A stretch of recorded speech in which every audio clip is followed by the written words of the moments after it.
নিশতি রাতে মরা দিঘির চরে সেই পাখি সেই মহিলাকে ডেকে নিয়ে এলো। কিন্তু কেন? গ্রামবাসীরা দেখল তাদের গ্রামের মরা নদীর মাঝ বরাবর তাদেরই গ্রামের গৃহবধূ চম্পার মৃত শরীর ভাসছে। রাখাল এই গ্রামেরই ছেলে। সে স্বভাব চরিত্রে খুব ভালো হলেও একটু দুষ্টুপনা তার আছে। সারা গ্রাম সে দাপিয়ে বেড়াতো সারাদিন। একদিন সে খেলতে খেলতে সেই মরা নদীর চরে এসে উপস্থিত হলো। কি সুন্দর এই নদীর ধারটা, মা কখনো আসতেই দেয় না, আর চুপি চুপি চলে এসেছি। আহ, কি সুন্দর হাওয়া।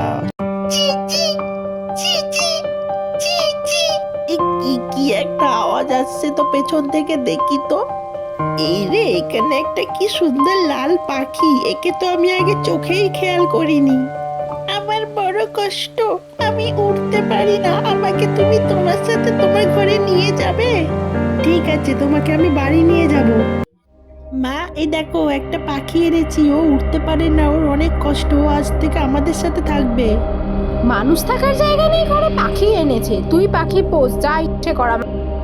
রাত যখন অনেকটা গভীর, রাখাল প্রায় ঘুমে মগ্ন, তখন সেই লাল পাখিটা এক ভয়ঙ্কর চিতাবাঘের রূপ ধারণ করলো এবং ধীরে ধীরে ঘর থেকে বেরিয়ে গেল।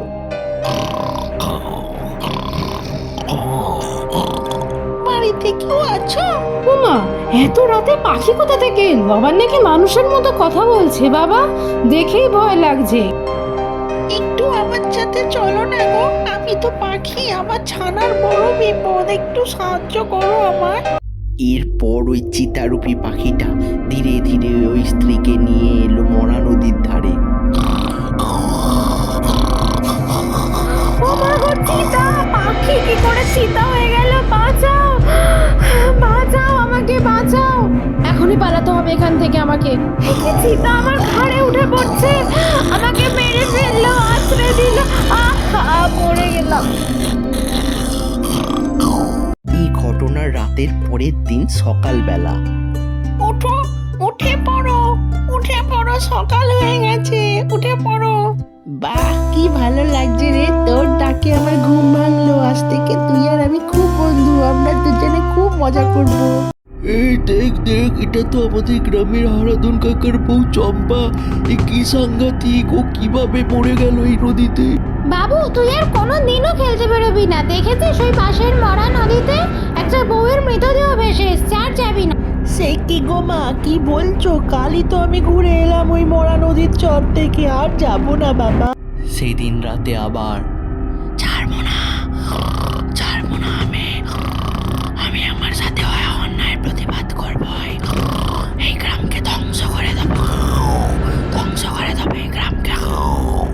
এরপর থেকে কেটে গেছে দুদিন, কিন্তু যথারীতি গ্রামের দুটো শরীর আরো ভেসে উঠেছে ওই মরা নদীতে। কি হলো হঠাৎ আমাদের গ্রামটায়? আচ্ছা, তোমরা এর মধ্যে কি নতুন কোনো জিনিস বা কাউকে আসতে দেখেছো? আমি দেখেছি, নতুন কোনো মানুষ না এলেও রাখাল একটা পাখিকে এই গ্রামে নিয়ে এসেছেন। এরপর মোড়ল মশাইয়ের আদেশে রাখাল ও তার নতুন পাখিকে সেখানে ডেকে পাঠানো হলো। কি ব্যাপার রাখাল, এই নতুন পাখিটাকে তুমি কোত্থেকে জোটালে? হ্যাঁ মোড়ল মশাই, আমি তো এই মরা নদীর ধারে খেলতে গেছিলাম, ওখানে এই পাখিকে দেখলাম, ও তো উঠতে পারে না, তাই ওকে ঘরে নিয়ে এলাম। রাখালের কথা শেষ না হতে হতেই সে পাখি থেকে ভয়ঙ্কর চিতার রূপ ধারণ করলো আর গজরে উঠলো।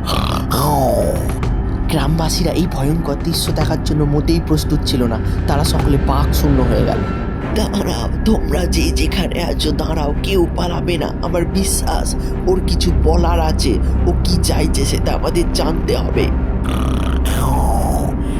আমি এই জঙ্গলের পাশের গ্রামে থাকা এক চিতা, আমার কোনো দোষ ছিল না। আমি জঙ্গলে আমার বাচ্চাদের নিয়ে সুখে থাকতাম, কিন্তু সামনে দাঁড়িয়ে থাকা এই মূর্তিমান শয়তান আমায় ভালো থাকতে দিল না। শিকারে যাবার নাম করে আমায় তীরবিদ্ধ করে মেরে দিল। আমি তো আমার বাচ্চাদের সাথে খেলছিলাম, আমার কি দোষ ছিল? আমাকে মেরে আমার শরীর ওই মরা নদীর জলে ভাসিয়ে দিল। আমি ছাড়বো না। ছি ছি ছি ছি, তুমি যে লুকিয়ে লুকিয়ে পশু শিকার করো তা আমরা জানতাম, তারপর এক ভিড়িয়ে চিতাকে মেরে ফেললে, আর আমার কিছু বলার নেই। আমি পারিনি, ও মিথ্যে বলছে, সব মিথ্যে, সব দায় আমার চাপাচ্ছে, আমি কিচ্ছু করিনি, কিচ্ছু না। এরপর তাকে আর কোনো বলার অবকাশ না নিয়েই সে ঝাঁপিয়ে পড়লো তার ঘাড়ে। বাঁচাও, বাঁচাও, বাঁচাও, বাঁচাও। শোধ নিয়েছি, এবার আমার মুক্তি। এরপর সেই মরা নদীর চিতা সেই মরা নদীতেই আস্তে আস্তে ধীরে ধীরে বিলীন হয়ে গেল শান্তিতে।